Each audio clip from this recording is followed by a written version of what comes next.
sebelum kita masuk dalam diskusi, kita akan mendengarkan dulu penanggap utama yang sekarang sedang ada di Saudi Arabia, Pak Aman Suparman sebagai anggota Dewan Pakar MES. Silakan Pak Aman, waktu sekitar maksimal 15 menit Pak.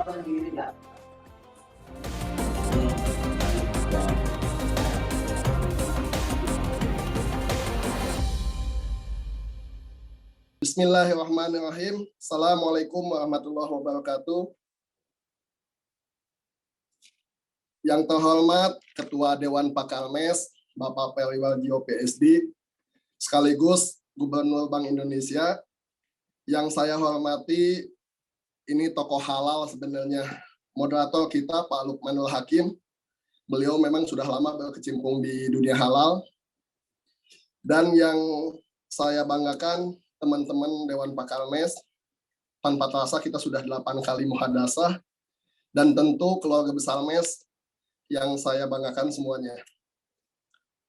Sebelumnya mohon maaf, ini saya lagi di Madinah, jadi sudah 1 minggu lebih di Saudi, jadi kalau misalkan kurang maksimal, nih mohon maaf, saya tidak ngasih slide, saya cuma menanggapi saja.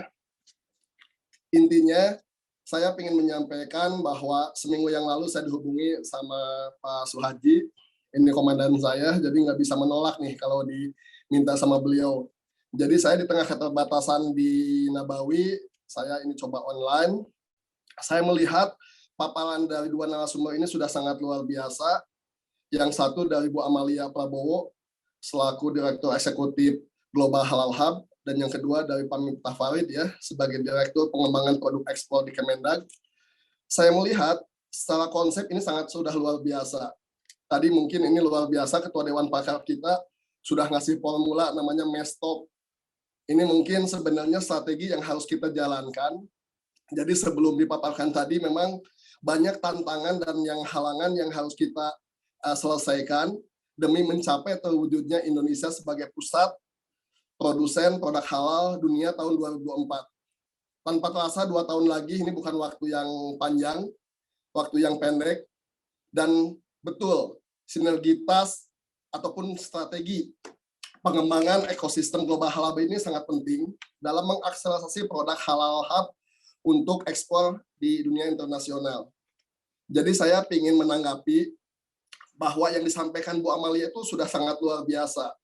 Dalam waktu kurang lebih 2 bulan, sudah membuat blueprint yang sangat komprehensif, dan saya membuat catatan ataupun istilahnya masukan mungkin bahwa secara konsep kita dari dulu sudah bagus. Dengan potensi yang disampaikan sama Bu Amalia bahwa Indonesia sebagai negara muslim terbesar di dunia dengan kurang lebih hampir 19%, artinya dari 1,7 miliar itu kita punya 273 juta. Dan 88%-nya itu tentu muslim. Nah, yang kedua, ironinya Indonesia masih sebagai konsumen. Artinya Indonesia menjadi market negara-negara luar. Nah, target kita insya Allah 2024 mudah-mudahan seperti yang ditargetkan sama pemerintah, Indonesia bisa menjadi produsen, bukan sekedar jadi konsumen. Nah, kita akan cari formula apa sih yang harus dilakukan. Kebetulan seminggu yang lalu saya ada meeting dengan ITPC Jeddah dan ada business matching dengan pengusaha-pengusaha Saudi yang bergerak di bidang hospitality. Artinya saya ingin menyampaikan bahwa potensi Indonesia itu tidak usah diragukan. Tadi note-nya bahwa kita selalu bekerja, tapi kurang kolaborasi. Harapan ke depan, kita bisa melihat view itu dari luar, bukan dari Indonesia. Karena ini untuk meningkatkan produk ekspor.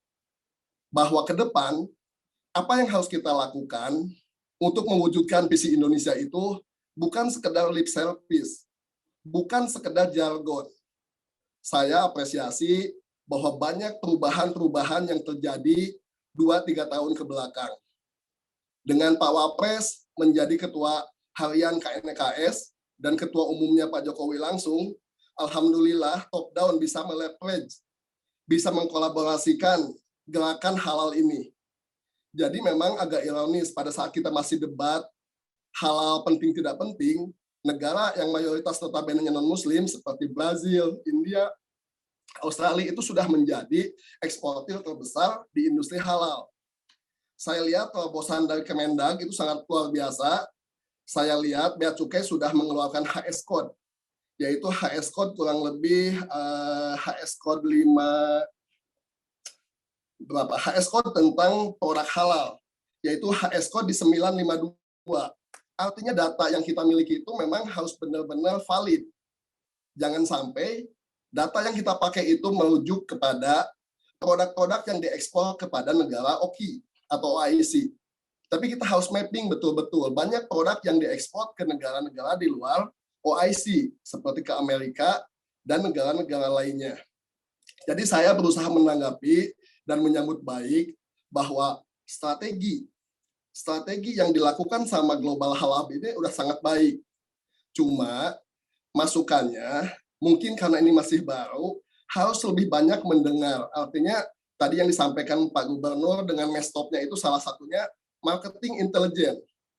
Produk yang dibutuhkan dan yang diharapkan sama market luar. Seperti contoh, kita punya di Saudi itu market yang sangat luar biasa. Kemarin dapat info alhamdulillah dari ITPC bahwa BPJPH sudah mulai ke sana, sudah mulai MOU dengan otoritas Saudi untuk sertifikasi halal. Bahkan BPKH ada rencana mau mengembangkan investasi untuk produk-produk yang memang dibutuhkan untuk haji, seperti makanan yang siap saji. Nah, harapannya ke depan, jangan sampai kebutuhan jamaah haji kita, kebutuhan Muslim disuplai dari orang lain. Seperti contoh, beras yang dimakan jamaah itu mayoritas dari Thailand. Artinya, Indonesia belum siap memasok produk beras ke sana. Daging, produk sayur, dan lain-lain. Artinya butuh marketing intelijen yang lebih komprehensif. Nah, jadi ke depan, yang disampaikan tadi sama Pak Miftah, saya berusaha menanggapi bahwa data-data yang disampaikan itu masih data produk secara umum. Mudah-mudahan produk halal itu menjadi solusi.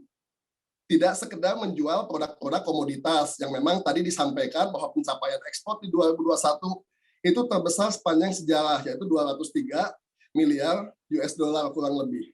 Tapi komoditas itu bisa turun naik, dan tanpa dipromosikan, ini akan sangat tergantung kebutuhan di market. Nah, tantangan kita ke depan, tentu produk halal ini produk yang mempunyai nilai tambah. Jadi halal itu produk yang mempunyai nilai tambah. Harapannya, produk ekspor non-migas, khususnya produk halal, ini bisa membantu memperbaiki kinerja ekspor kita. Jadi kebetulan saya S3-nya di Malaysia, negara yang memang secara umum ekosistemnya sudah bagus, sudah terbentuk. Nah, saya ingin ngasih masukan bahwa sinergi atau pembentukan ekosistem itu yang umum itu ada 3. Orang bilang biasa triple helix. Di situ tentu ada government. Yang kedua, tentu kita ada akademisi dan ada businessman. Di MES itu ketiga-tiganya sudah ada. Jadi harapannya MES di bawah Ketua Umum Pak Erick Thohir dan Ketua Dewan Pakarnya Pak Periwarjo ini bisa menjadi solusi ke depannya.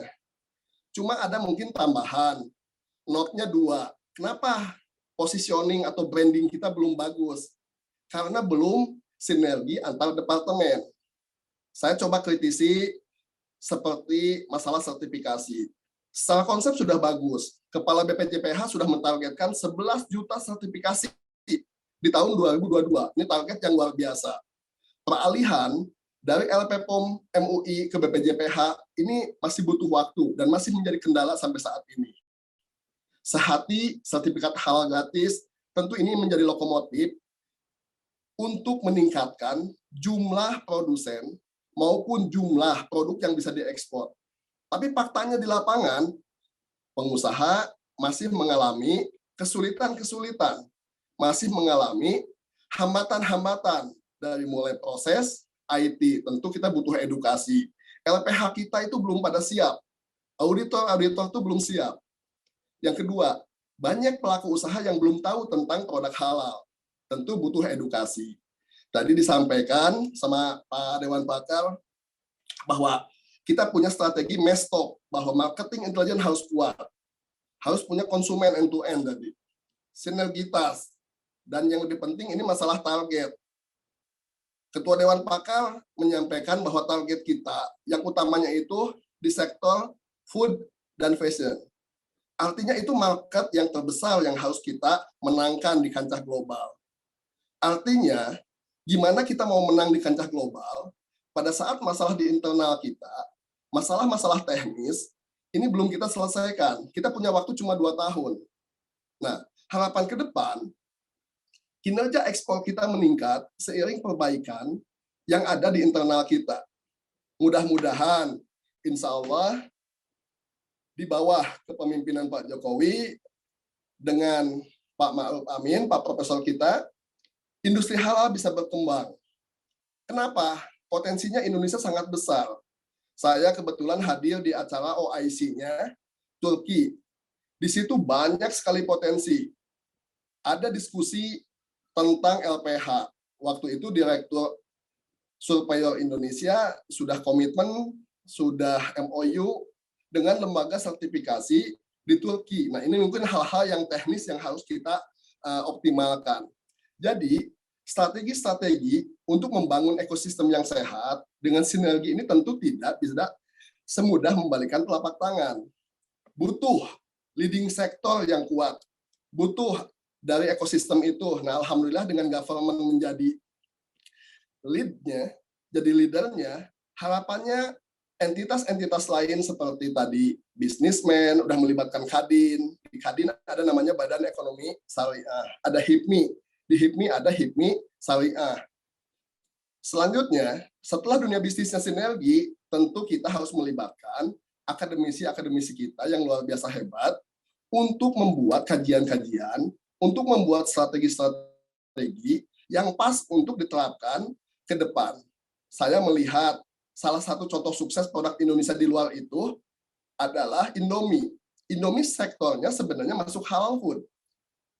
Marketnya sudah diterima dan lain-lain. Artinya harapan ke depan ada kolaborasi antara UKM yang selalu kita gaungkan dengan korporasi atau perusahaan besar yang akan menjadi ngelit. Nah, Kopiko itu salah satu produsen Indonesia yang bisa bersaing di kancah global. Produk-produk Mayora, seperti mungkin tadi Kopiko, biskuit, tentu itu masuk kategori atau nomenklatur produk halal. Nah, pertanyaannya, apakah potensi-potensi itu terdetek sama Kemendak? Tentu dengan adanya HS Code 952, harapan kita punya data lebih valid. Dengan merubah nomenklatur bahwa data-data yang kita ambil di luar itu tidak mengacu ke negara-negara OIC saja. Nah, mungkin sekarang berkembang dari Ventaholic menjadi Hexaholic. Jadi Hexaholic ini agregator, itu digaungkan. Ada lagi kajian Eftaholic, yaitu melibatkan Allah atau Tuhan. Artinya kajian itu berkembang. Nah, kita masih meributkan masih penting atau tidaknya. Padahal dulu halal yang sifatnya masih voluntary, sekarang sudah menjadi mandatory dengan adanya Undang-Undang JPH. Tinggal tantangannya, kita harus investasi di media. Kita harus investasi di promosi.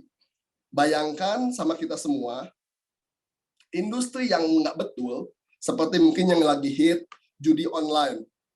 Dengan dalil itu investasi, dengan dalil ini teknologi, tapi bisa memikat sekian banyak dan cukup dikenal. Artinya harapan ke depan, produk halal ini bukan sekedar menjadi kajian atau menjadi diskusi, tapi memang kita sama-sama mengembangkan. Kita rekrut influencer-influencer, kita kerjasama co-branding dengan perusahaan-perusahaan yang di luar. Karena waktu kemarin bisnis matching, banyak pengusaha-pengusaha Indonesia yang sudah bisa menjual produknya di luar, dan pembeli-pembeli buyer itu banyak mencari produk Indonesia. Tapi sayangnya, hal-hal seperti itu masih terjadi kendala. Mohon maaf, kita punya yang namanya BPKH. Mungkin kepengurusannya sudah mau habis. Sahabat saya, Pak Suhaji, sebagai Dewan Pengawas sudah luar biasa.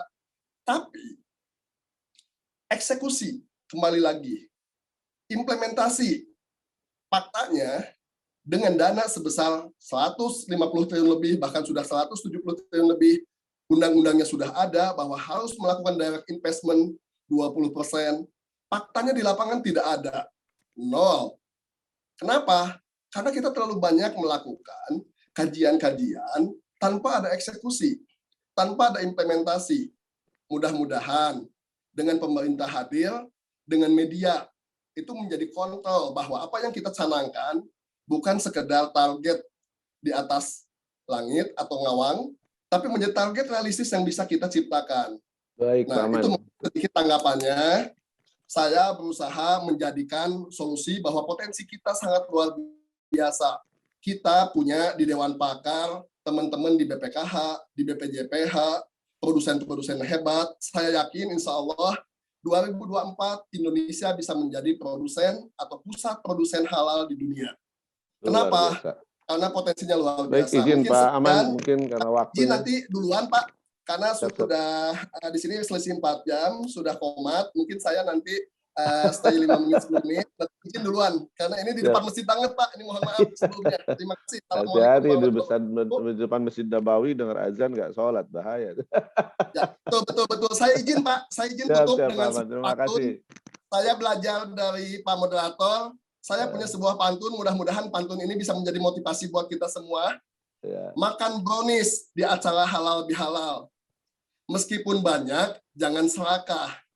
Ayo berbisnis produk halal supaya maju dan berkah, insya Allah. Wah, ini jadi alhamdulillah nih. Rupanya di Madinah belajar pantun, Pak Aman. Makasih, Pak. Masya Allah, ini panutan saya. Baik, ini luar biasa diskusi dan tanggapannya. Jadi memang kira-kira seperti yang disampaikan oleh Pak Ketua Dewan Pakar, menjadi penting adalah market intelligence, kemudian juga kita ini sinergitas itu menjadi titik penting ya. Bukan berarti tidak punya potensi. Indonesia sangat luar biasa potensinya ketika kita bicara halal ya, dari mulai proses sertifikasi halal, produknya juga banyak, yang unggulannya juga banyak, ya, dan juga yang diminati pasar juga banyak. Cuma memang ini tadi basisnya market intelligence yang nanti ada di salah satunya nanti di Kementerian Perdagangan ya, dengan ITPC-nya saya kira, dan kemudian juga sinergitasnya nanti ada di Global Halal.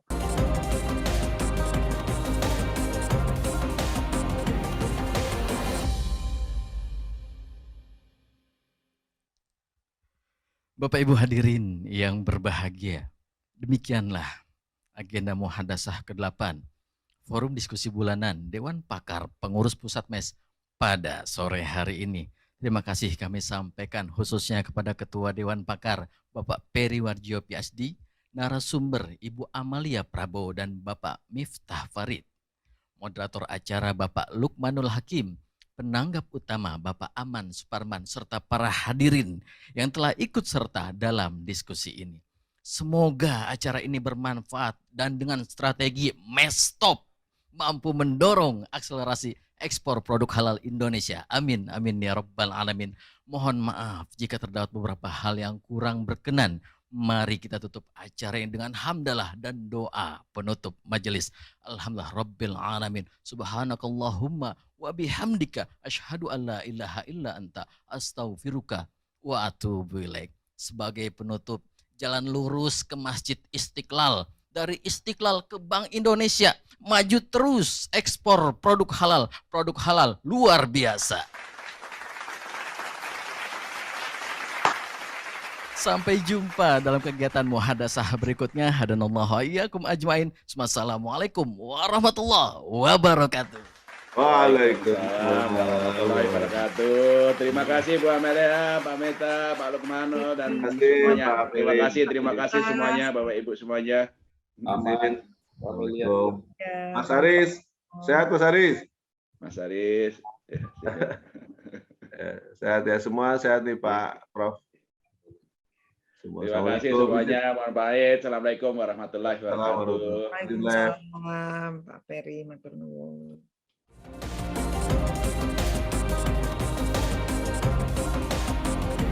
Terima kasih Pak Lukman semuanya. Terima kasih. Assalamualaikum.